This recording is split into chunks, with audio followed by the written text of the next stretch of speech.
6,000 feet above sea level lies a land quite a ways off the beaten track. This land is home to a group of about 280,000 called the Naxi people.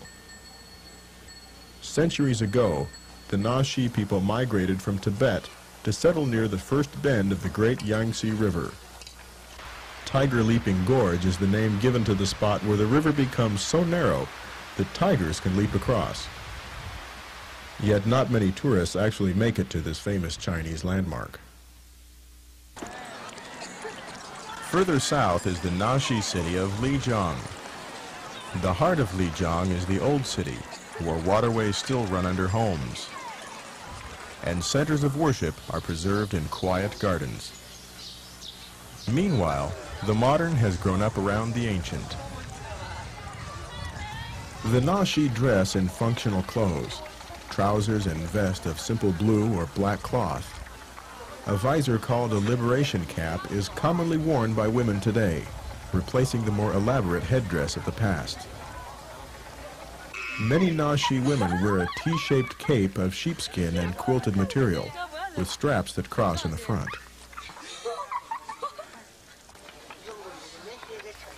Proudly, some women still wear the special firmament cape.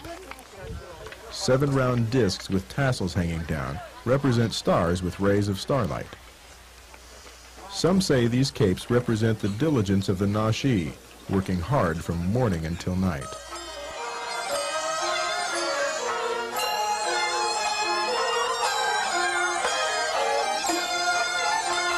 Though this Naxi music may sound discordant to Western ears, it is actually composed of rhythmic waves of sound, which the Naxi believe will help them attain a mystical sense of harmony.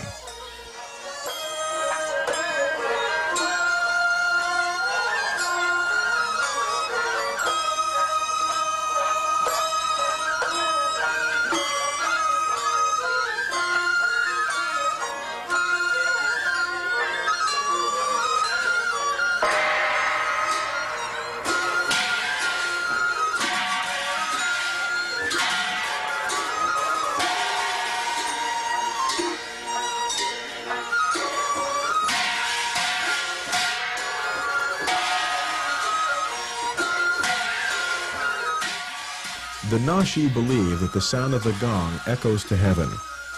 It's as though they're trying desperately to attract the attention of a heavenly god.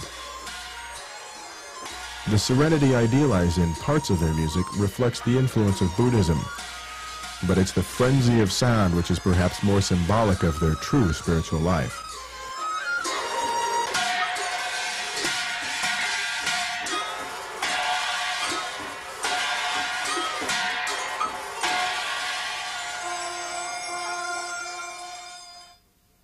The Naxi follow a folk religion called Bon, which has its origins in the land of Tibet. Bon has both Buddhist and Hindu roots, but central to this religion is the power that dark, vengeful spirits wield over their lives. Many folk religions strive to appease spirits, but the Naxi actually worship giant snake spirits called Naga and edify a god named Yama, the king of hell. Religious experts suggest that Bon is one of the most evil satanic strongholds left today among the world's belief systems. True followers of Bon invite possession of their minds by murderous and lustful demons. Some Naxi women still make sacrifice to the mountain goddess of fertility, hoping she will help them bear healthy children.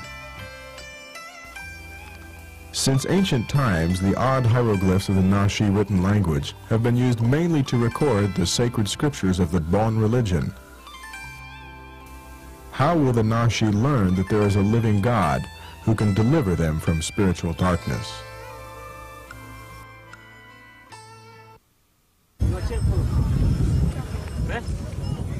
Very different in appearance, but yet a subgroup of the Naxi, are the over 20,000 Mosuo people. The Mosuo still follow a matriarchal social system where one woman may have several male partners. Only if she chooses would one of them come to live with her in the matrilineal home that is run by her mother. The Mosuo come from the Lake Lugu area and only occasionally come to the city for shopping. Nearer neighbors of the Naxi are the nearly 30,000 Pumi people of the higher mountain areas. The Pumi have unique cultural traditions and spiritual strongholds of their own. Ceremonial bonfires burn to honor spirits residing in the forest, spirits which keep these simple mountain people in darkness, without Christ. Few among these people groups in northern Yunnan have ever heard the gospel. But there is one group who has. The Lisu people have an exciting story to tell. The long labors of J.O. Fraser and others in the early decades of the 20th century have brought forth much fruit. At least one half of these 575,000 people have responded to the gospel that was shared with them in their own language. Today, the Lisu people are the only minority people group in all of southwest China with such a strong witness to Christ and with so many Christians among them. Lisu evangelists, pastors, and teachers may someday provide God's missionary key to reach other people groups in northern Yunnan. As we glimpse the faces of northern Yunnan one more time, think about each people group's unique need for Christ. For the fields they're ready for harvest, and the laborers they're so few. Countless millions still that I want to fill, but the task isn't mine to do. I gave them my commandment, go and preach good tidings of love. For I finished the work on Calvary, and their healing's already been done. So take my healing to the nations, bind their broken hearts with love. Stretch my hand throughout creation with this message of my love. If your heart is drawn to one of these people groups, your family or church may want to adopt them. To adopt a people group means to be willing to pray, strategize, motivate others, and perhaps someday go yourself to bring the love of Jesus and help make disciples among them.